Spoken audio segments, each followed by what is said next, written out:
Ternyata orang kikir, orang yang bakhil itu lebih bahaya daripada maksiat-maksiat yang lain.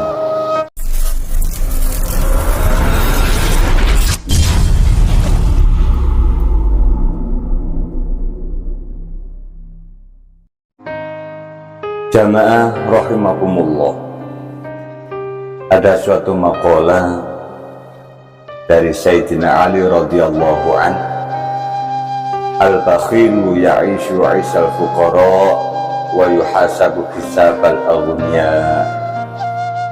Orang kikir, orang hidup di dunia bagaikan orang fakir, namun kelak di akhirat ia akan dihisab sebagai orang yang kaya atau hartawan. Jamaah rahimakumullah, bagaimana sulitnya, bagaimana beratnya hisabnya orang-orang kaya besok di persidangan Allah Subhanahu wa ta'ala. Min aina, dari mana harta kita diperolehnya, wa madza, dan untuk apa saja. Inilah yang paling berat, yang paling lama kita akan dihisab oleh Allah masalah harta.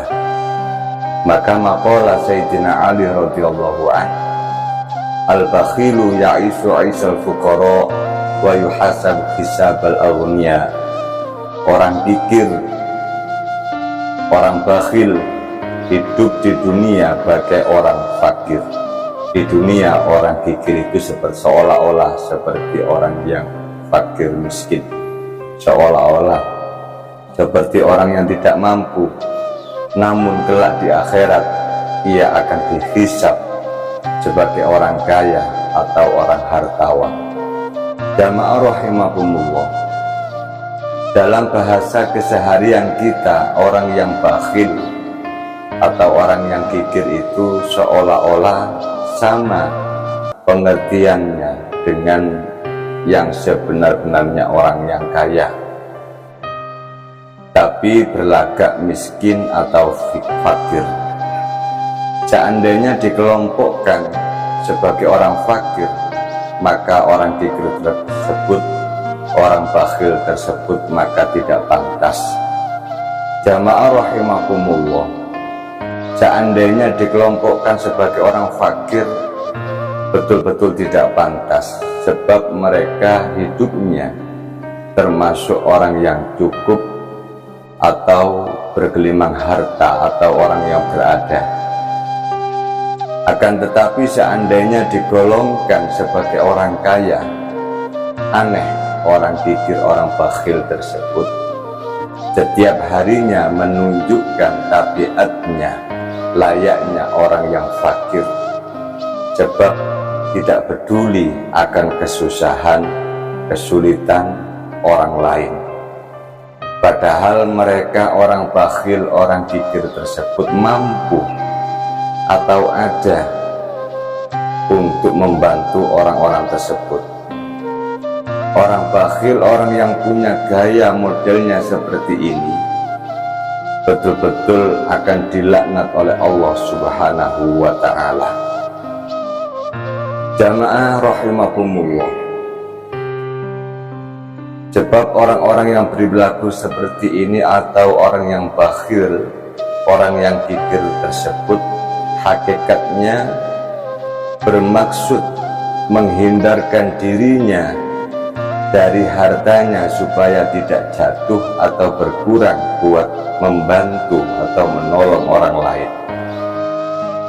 Syekh Nawawi Al-Bantani menukil dari keterangan daripada ahli hikmah bahwa perilaku kikir, perilaku bakhil merupakan bagian dari karakter hayawani atau hewan. Orang yang kikir, orang yang bakhil itu menurut penukilan Imam Nawawi yang dinukil dari ahli hikmah, mereka orang bakhil, orang kikir tersebut termasuk mempunyai sifat karakter seperti hewan. Beliau menukil sebuah pernyataan Al-bakhlu mahwu sifatil insaniyah wa isbatu adatil hayawaniyah. Kikir itu menghapus karakter kemanusiaannya dan meneguhkan karakter kebinatangannya. Na'udzubillah, summa na'udzubillah. Jamaah rahimakumullah. Sebagaimana kita supaya tidak menghapus karakter-karakter kemanusiaannya, supaya tidak berubah dengan karakter hayawani atau hewaniyah. Sebab orang kikir itu punya rasa yang tega melihat saudaranya, temannya, tetangganya, bahkan lingkungannya masih dalam hidup kekurangan. Mereka mempunyai rasa tega. Jamaah rahimakumullah, sementara ia bergelimang harta, mereka lebih daripada berkecukupan. Akan tetapi enggan untuk menolong, membantu kepada orang-orang yang membutuhkan. Jamaah rahimakumullah, tabiat orang kikir itu senantiasa memperhitungkan bahwa harta harus ada imbal baliknya. Orang kikir itu ada pola pikir memperhitungkan bahwa hartanya kalau dikeluarkan harus ada imbal baliknya. Intinya orang kikir itu hidupnya tidak mau rugi kecuali bisa menguntungkan baginya. Inilah yang menyebabkan orang kikir itu bersifat hewaniyah atau bersifat seperti hewan. Jamaah rahimakumullah, perlu kita sadari sifat hewani itu tidak mempunyai nurani. Orang yang mempunyai sifat seperti hewan, hakikatnya mereka tidak mempunyai nurani dan akal. Makanya mereka hanya mementingkan dirinya sendiri tanpa mau mempedulikan orang lain, tanpa mempedulikan kesusahan orang lain, tanpa mempedulikan kesulitan orang lain. Kalau memang benar-benar punya watak dasar manusiawi, mempunyai sifat manusia yang sebenar-benarnya, dengan anugerah hati dan akalnya, anugerah nuraninya, apa yang dimiliki manusia tersebut yang sebenar-benarnya, maka ia akan dapat merasakan dan mau berbagi penderitaan atau kesusahan apa yang dirasakan orang lain. Jamaah rahimakumullah, artinya secara sosial, secara kehidupannya, di dalam kesehariannya tetap berjalan sebagaimana mestinya, hidup di dalam bermasyarakat, saling membantu, saling menolong, saling bekerja sama, dan lain sebagainya. Jamaah rahimakumullah, penderitaan kesusahan orang lain itu jarang betul dipikirkan atau dipikiri oleh orang-orang yang mempunyai sifat bakhil atau kikir. Allah Subhanahu wa ta'ala memberikan suatu ancaman-ancaman kepada orang-orang yang bakhil atau kikir. Itu dengan beraneka ragam ancaman. Apa ancaman? Banyak sekali ancaman-ancaman yang datangnya dari Allah Subhanahu wa ta'ala bagi orang-orang yang mempunyai sifat kikir atau bakhil. Yang pertama, kelak di hari kiamat ia akan dikalungi dengan hartanya yang dikikirkannya, yang dibuat kikir di alam dunia. Di pertama ini Allah sudah menjelaskan di surat Ali Imran ayat 180. Yang kedua, mereka kelak akan diazab dengan azab yang sehina-hinanya. Sudah dijelaskan di surat An-Nisa ayat 37 insyaallah. Dan masih banyak sekali ancaman-ancaman Allah bagi atau buat orang-orang yang mempunyai sifat bakhil atau kikir. Termasuk Allah itu maha kaya dan Allah tidak membutuhkan dengan kekayaan orang-orang kikir. Jamaah rahimakumullah, jangan sampai kita lupa Allah adalah segala maha. Allah maha kaya. Allah mampu tanpa ada bantuan untuk mengatur alam jagat ini. Jamaah rahimakumullah, bahkan Rasulullah Shallallahu Alaihi Wasallam pernah dan sering beliau berdoa, senantiasa berdoa agar dijauhkan dari sifat-sifat kikir atau bakhil. Rasulullah aja berdoa kepada Allah supaya dijauhkan dari sifat bakhil atau kikir. Tapi aneh, kita sebagai umatnya malah mempunyai sifat bakhil, kikir, dan ingin mendapatkan syafaat pertolongan dari Rasulullah Shallallahu Alaihi Wasallam. Inilah yang menjadikan keanehan kepada kita. Mana mungkin kita sebagai umatnya kalau mempunyai sifat bakhil atau kikir kita pertahankan akan diberikan pertolongan oleh Rasulullah Shallallahu Alaihi Wasallam. Jamaah rahimakumullah, suatu ketika ada suatu cerita, ada orang kaya raya, mungkin miliarder. Beliau mengalami sakit yang parah dan berobat ke sana atau mencari obat ke sana kemari, berobat ke dokter sana sampai ke luar negeri, hampir habis ratusan juta bahkan miliaran juta. Sang orang kaya tersebut ternyata masih belum dikasih kesembuhan oleh Allah Subhanahu wa Ta'ala. Sampai hampir-hampir frustasi orang kaya tersebut, apa yang dia tidak mampu untuk membeli ini dan itu. Kalau seandainya kesehatan mampu dibeli berapapun, dia mampu karena dia adalah seorang yang kaya raya. Jamaah rahimakumullah, apa ringkas ceritanya? Sampai orang agniya, orang kaya raya tersebut frustasi, akhirnya datanglah ke seorang guru atau seorang kiai, ulama. Beliau meminta wasilah doa kepada sang ulama tersebut supaya penyakitnya dihilangkan atau diangkat oleh Allah Subhanahu wa Ta'ala. Setelah didoakan oleh sang kiai, sang ulama, dan sang ulama berpesan kepada seorang kaya tersebut atau orang miliarder tersebut, "Hai fulan, kalau Anda ingin cepat dikasih kesembuhan oleh Allah Subhanahu wa Ta'ala, Anda sudah berobat ke sana kemari, sudah berikhtiar ke sana kemari, sudah habis miliaran juta bahkan triliunan, tapi masih belum mendapatkan kesembuhan.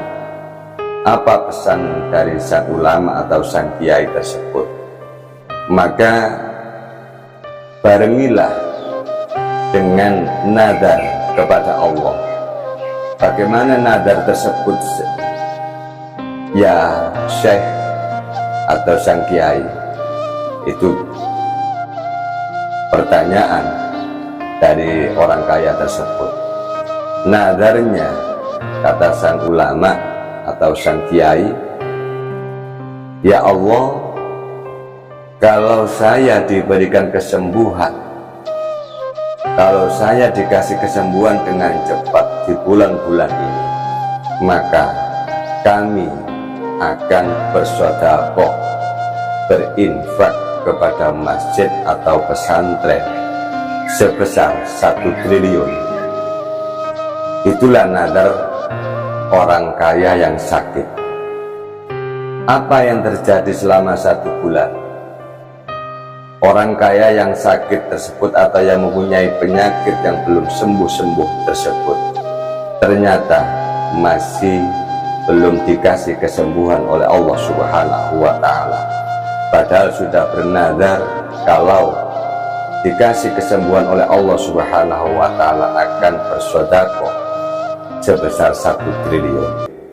Jamaah rahimakumullah, akhirnya orang kaya tersebut, orang miliarder tersebut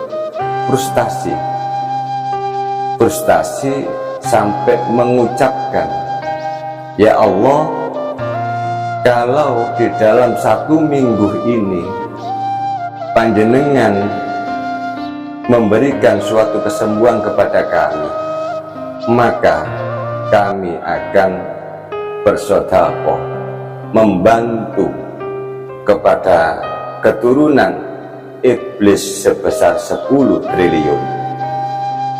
Jamaah rahimakumullah, apa yang terjadi?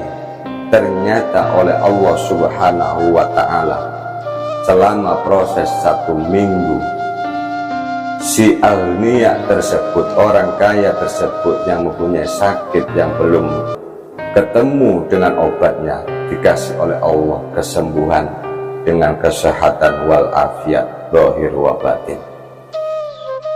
Maka orang kaya tersebut bingung, saya sudah berjanji kepada Allah, sudah bernazar kepada Allah Subhanahu wa ta'ala, kalau kami dikasih kesembuhan dalam tempo 1 minggu ini, maka kami akan bersedekah membantu kepada anak keturunan iblis dengan sebesar 10 triliun.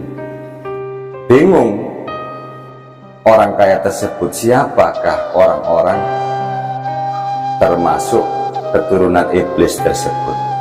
Mencari ke sana kemari masih belum dijumpai. Akhirnya sang orang kaya tersebut bertanya, bersilaturahim kepada sang ulama atau sang kiai.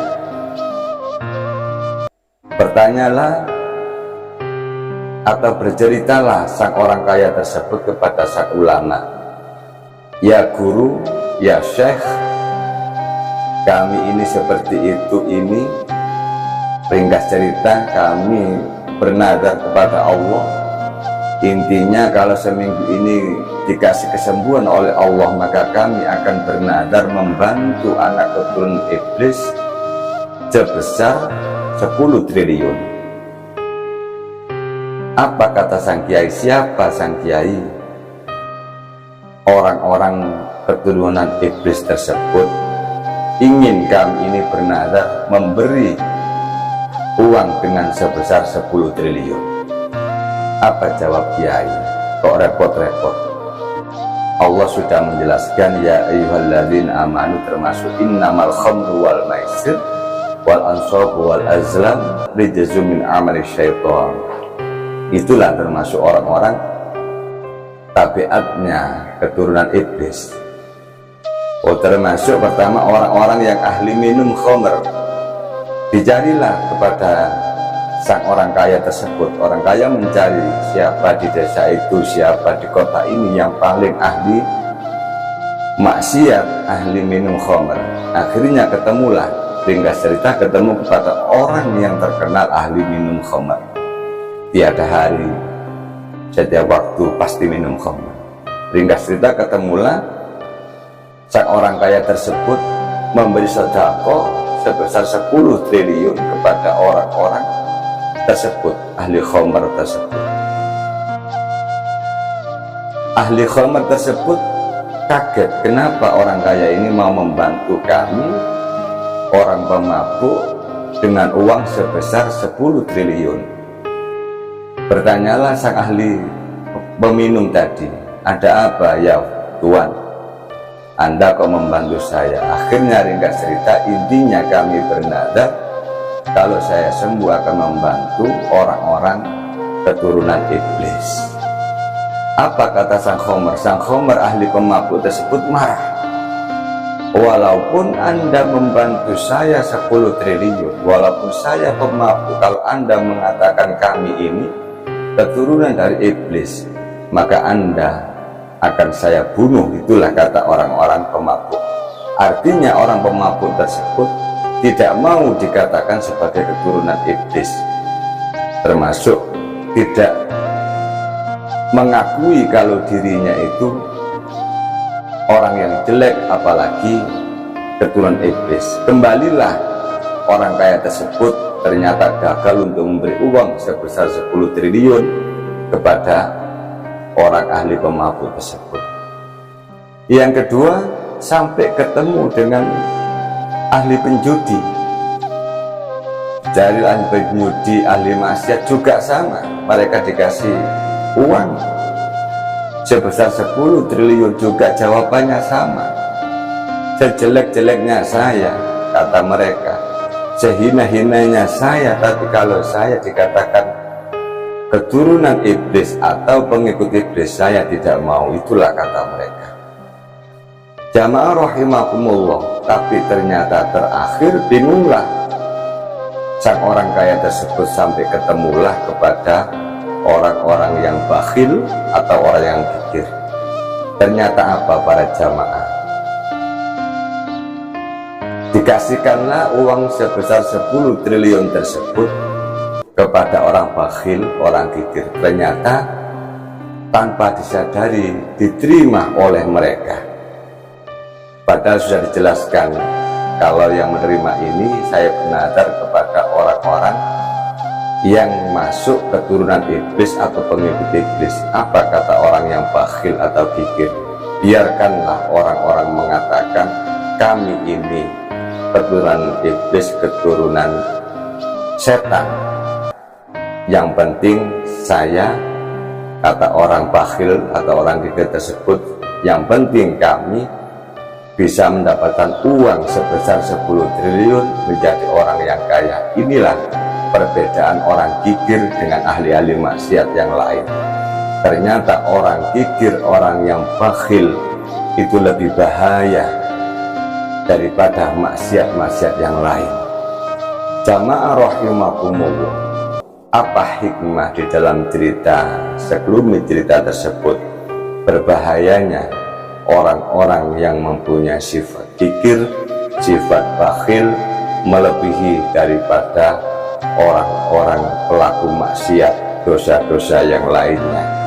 Mudah-mudahan kita semua dijauhkan dari sifat-sifat bakhil atau kikir dan bisa memberikan peredam, pendingin, pengayom kepada umat atau lingkungan kita sendiri, keluarga kita sendiri.